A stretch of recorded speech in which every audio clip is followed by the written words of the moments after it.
বন্দোবস্ত বাবা ছেলের কৃতকর্মেই হারিয়ে যাবে, এই প্রসঙ্গটা নিয়ে আপনাদের সামনে কথা বলবো। আজকে talk of the country Asif Mahmud Sajib ভুঁইয়ার বাবা। আসিফ মাহমুদ সজীব ভুঁইয়ার বাবা কুমিল্লার মুরাদনগরের একটি স্কুল শিক্ষক। আজকে নিশ্চয়ই আপনারা বাংলা ভিশনের একটা স্টোরি দেখেছেন, একটা রিপোর্ট দেখেছেন, প্রতিবেদন দেখেছেন দীর্ঘ 30 মিনিটের। সেটি নিয়ে আর বিস্তারিত কথা বলতে চাইছি না। একজন স্কুল শিক্ষক, একজন সাধারণ স্কুল শিক্ষক কতটা নেতিবাচক হতে পারে, কতটা নোংরা হতে পারে, আমরা গত 1 বছর যাবতই দেখছি। আসিফ মাহমুদ সজীব ভুঁইয়ার বাংলা ভিশনে যে প্রথম প্রতিবেদন করলো তার বাবাকে নিয়ে, তা কিন্তু নয়। তার বাবার ঠিকাদারি কাণ্ড, এছাড়া সামাজিক মাধ্যম ইউটিউবেও আমরা প্রথম আসিফ মাহমুদ সজীব ভুঁইয়ার বাবার একটা কাণ্ড দেখেছিলাম। নিজ স্কুলে মব সৃষ্টি করতে তারই সহকারী প্রধান শিক্ষিকা শিখা রানীর সাথে আমরা প্রথমে এটি দেখেছিলাম। আমার যতদূর মনে পড়ছে যে গত বছরের কোনো এক সময়, অগাস্টের পরবর্তী কোনো এক সময়, প্রবাসী অ্যাক্টিভিস্ট মোফাসেল ইসলাম তার ইউটিউবে একটি সাক্ষাৎকারে দেখেছিলাম আসিফ মাহমুদ সজীব ভুঁইয়ার যে বাবা যে স্কুলের হেডমাস্টার, সেই স্কুলের অ্যাসিস্ট্যান্ট হেডমাস্টার শিখা রানীর একটি সাক্ষাৎকার দেখেছিলাম। তাতেই বুঝেছিলাম যে আসিফ মাহমুদ সজীব ভুঁইয়ার বাবা একজন স্কুল শিক্ষক কতটা বর্বরতার সাথে একজন সহকারী প্রধান শিক্ষিকা নারী এবং তিনি সনাতন ধর্মাবলম্বীর, তার সাথে মব সৃষ্টি করতে পারে।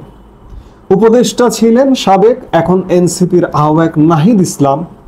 নাহিদ ইসলামের বাবারও আমাদের এই নিউ মিডিয়া, সোশ্যাল মিডিয়া, ইউটিউবে ভিডিও ঘুরে বেড়ায়, আপনারা নিশ্চয়ই সেগুলো দেখেছেন। নারী ঘটিত কর্মকাণ্ড এবং একই সাথে তার তদবির বাজি আলাপ আলোচনা আমরা শুনি, কানাঘোষা শুনি। অর্থাৎ এই ছেলেগুলো তো বিতর্ক জড়াচ্ছেই। আমরা আগে শুনতাম যে বাবা মা বা চাচা খালু মামা রাজনীতিতে এস্টাবলিশড, তারই বংশধররা এই কাজগুলো করে। এখন ছেলের প্রভাবে প্রভাবান্বিত হয়ে বাবারা অপকর্ম করে বেড়াচ্ছে। ছেলেরা তো করছেই। আসিফ মাহমুদ সজীব ভুঁইয়ার বিতর্কিত কর্মকাণ্ড গত 1 বছরে অস্ত্রকাণ্ড, হেলিকপ্টার কাণ্ড, দুর্নীতিকাণ্ড, এগুলো তো আছেই। একই সাথে গতকালকে মাহফুজ আলমের একটি দুর্নীতির কাণ্ডের কথা সোশ্যাল মিডিয়াতে আসলো। যে প্রথমত একজন অ্যাক্টিভিস্ট, প্রবাসী অ্যাক্টিভিস্ট বনি আমিন তার ফেসবুকে স্ট্যাটাস দিয়ে মাহফুজ আলমের 6 কোটি টাকা অস্ট্রেলিয়াতে পাচারের একটা খবর দিলেন। সেগুলো গণমাধ্যমে এসছে। অর্থাৎ পরিবারতন্ত্র বিলোপ করবেন, লাল বাহিনী আনবেন, লাল বাহিনী এনে পরিবারতন্ত্র বিলোপ করবেন। আপনারা কোন পরিবার আনলেন? আমাদের আগের পরিবারগুলো কি দোষ করেছিল? বঙ্গবন্ধু পরিবার কিংবা শহীদ জিয়াউর রহমান পরিবার, তাদের কি দোষ ছিল? আজকে কোন পরিবার নিয়ে আসলেন? ওগুলো তো ছিল রাজকীয় পরিবার, রাজা বাদশার পরিবার, সেগুলো দ্বারা আমরা শাসিত হই। কিন্তু আজকে আপনারা ফকির মিসকিনকে উঠিয়ে নিয়ে আসলেন, উঠিয়ে নিয়ে আসে তারাও আজকে রাজা বাদশাহ হতে চায়। এগুলো শেষ কোথায়? এগুলোকে ধরবে কে? আজকে সত্যিকার অর্থে আমি আলাপটা যেটি দিয়ে শুরু করেছিলাম যে রাজনীতির যে নতুন বন্দোবস্ত, এই বন্দোবস্ত ফুটে যাবে যে আর কোনোভাবে আটকিয়ে রাখা গেল না।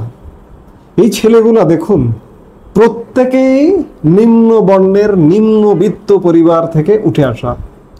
নিম্নবিত্ত পরিবার থেকে উঠে আসা মানুষদের, এবং তারা ঢাকা বিশ্ববিদ্যালয়ের সর্বোচ্চ ডিগ্রিধারী, তাদের বিবেক, তাদের জ্ঞান, তাদের সবকিছু উন্নত থাকার কথা, উঁচু থাকার কথা, যে আমরা বিবেকহীন কোনো কাজ করব না, একটা নতুন সুবন্দোবস্ত করব। কিন্তু একই দেখছি ছেলেরা তো করছেই, একই সাথে তাদের বাবারাও যুক্ত হয়ে গেছে।